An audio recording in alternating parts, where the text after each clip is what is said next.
Voafidy ho milie mendrika indrindra irakoto arsoa, voafidy ho mpilalao afovoany tsara indrindra nandritra ny mondial marseillaise pétanque 2024 izay andiany fa 4 irakoto arsoa. Vokatry ny fampisehoana avolenta sy ny fahaiza-manao ara-teknika, ara-taktika ary ara-tsaina. Fahombiazana vokatry ny ezaka iombonany ireo mpilalao sy ny staff teknika izany izay nampaharitra fanomanana hentitra sy ny fomba fiasa mahomby ka niteraka firaisankina mafy teo amin'ny delegation. Maro hiany koa ny zavatra izay horesantsika ato anatin'ny ity video manaraka ity, fa mialohany zany dia efa fantatranareo abonné ny chaîne natsika ary asio j'aime ny video, indrindra azadiny foana ny mametraka ny komantera. Ndeha aloha idirantsika vetivety izany fanaovana abonnement izany, mialohany herisoantsika amin'ny resaka zay fanaovantsika. Ndao ary tompoko lahy, ndao ary tompoko vavy, abonné vetivety ary ny chaîne natsika.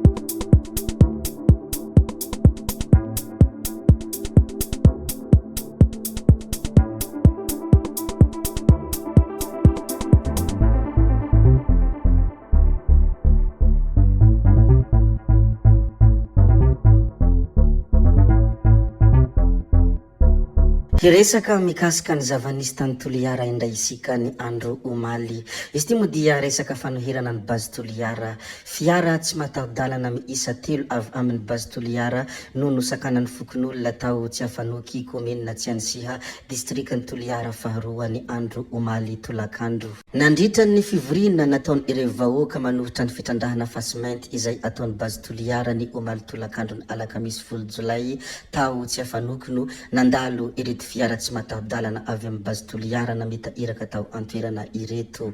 Norarany fokon'olona mafy tsy handalo intsony ao amin'ny fokony tany tsy afanoky ireto fiara. Vaky nandositra ireo iraka avy amin'ny base Toliara taorian'ny fampitandremana izay nahazo azy ireo. Efa miroso amin'ny fanamboarana ireo fasana izay nafindra ao an-tanàna ity orinasa ity ary efa manao tetika amin'ny fandrefesantany ao anaty ala sy manisa ireo hazo hoy ny fokon'olona ka ny antony mahatonga azy ireo ho tezitra sy manohitra hatrany manoloanany izao fitrandrahana izay ataony orinasa base Toliara izao. Namafisiny ireo vahoaka manohitra ny base Toliara fa fitaka ataony fanjakana sy ity orinasa ity no hita amin'ny ireo komina izay anaovany fitrandrahana. Manomboka izao hanamafy ny sakandalana rehetra amin'ny ireo toerana izay mety hidirany avy amin'ny base Toliara ny vahoaka ao amin'ny komina Tsiansiha sy Ankilymalinika. Ireto farany izay mampitandrina any ireo izay minia hikitika ny ala sy ny tany izy ireo. Nandritra ny fionana natao tao benety sy tsy afanoka dia samy nanindraindra ny fahavononany hiaro ny tanindrazany avy ireo vahoaka sy ny aveo anivon'ny fikambanana mazoto amin'ny ireo toerana izay hitrandrahany base Toliara. Rehefa tsy heniheno nandritra ny volana vitsivitsy lasa izay moa ny mikasika an'ity base Toliara ity dia base Toliara indray izao no manomboka malaza. Ny laza sy ny resaka ny mikasika an'iny base Toliara iny moa isika hilaza indray ny mikasika ny anniversaire ny feno hasina isika amin'ity manaraka ity. Tonga teo amin'ny fitsarana anosy, nanao t-shirt sy ny lanjany sariny ireo zanany sy ny zandrany ary havany namoiny ainy ny fianakaviany ireo tanora nodimandry noho ny iny fanapozinana ara-tsakafo iny. Raha nahare izy ireo fa hiakatra fitsarana ny androny alakamisy 10 Jolay ny raha izay nafatesana olona miisa 220. Nadia tsy hampiverina ny maty aza ny hetsika izay ataon'izy ireo dia mitaky ny hamoahana ny marina ny amin'ny antony tena nafatiny zanany ny reniny Miriela ilay tovavy 20 taona namoiny ainy ny 12 Jona lasa teo. Tokony avahana tsara raha poizina ara-tsakafo toy ny menaka lany daty na poizina mafaty tokoa no nafatiny zanany hoy ity renim-pianakaviana ity. Izany moa ny zavanisy sy ny zavanitranga tamin'ny iny androny alakamisy 10 Jolay iny ny resaka anniversaire ny feno hasina izay tonga teo amin'ny fitsarana anosy, nanao t-shirt sy ny lanjany sariny ireo zanany sy ny zandriny ary havany namoiny ainy ny fianakaviany ireo tanora nodimandry noho ny iny fanapozinana ara-tsakafo iny.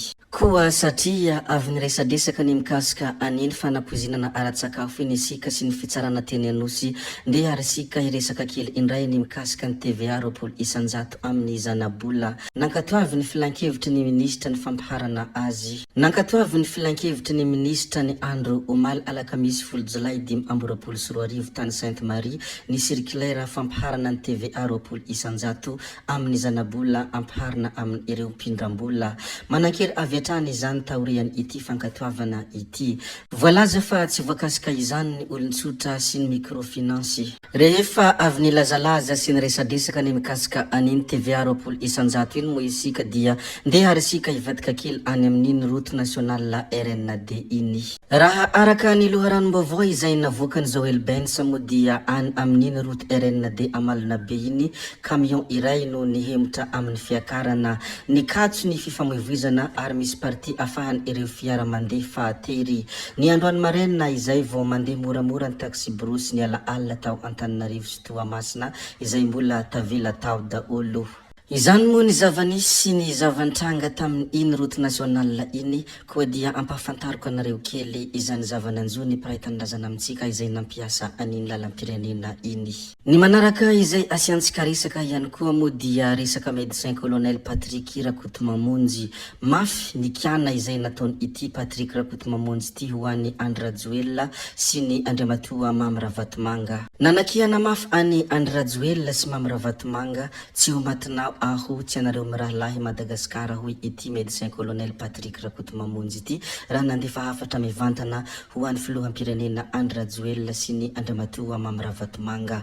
Mbola nampianony hoe izaho tsy voavidy, izaho tsy ho matinao, ianao sy ny mpiray tsikombakomba aminao no hisolo aho any ampigadrana hoy hafatra izay nataony ity médecin colonel ity. Ny manaraka ihany koa dia resaka fanapozinana mpandrara mivady olona enina na iditra amponja. Nitrangana fanapozinana ara-tsakafo nandritra ny fankalazana ny Valomartsa tao Soalila distrikany Kalamavony izay nahafatisana an'Irina sy Volahasina mpivady mpandraharaha ary olona hafa.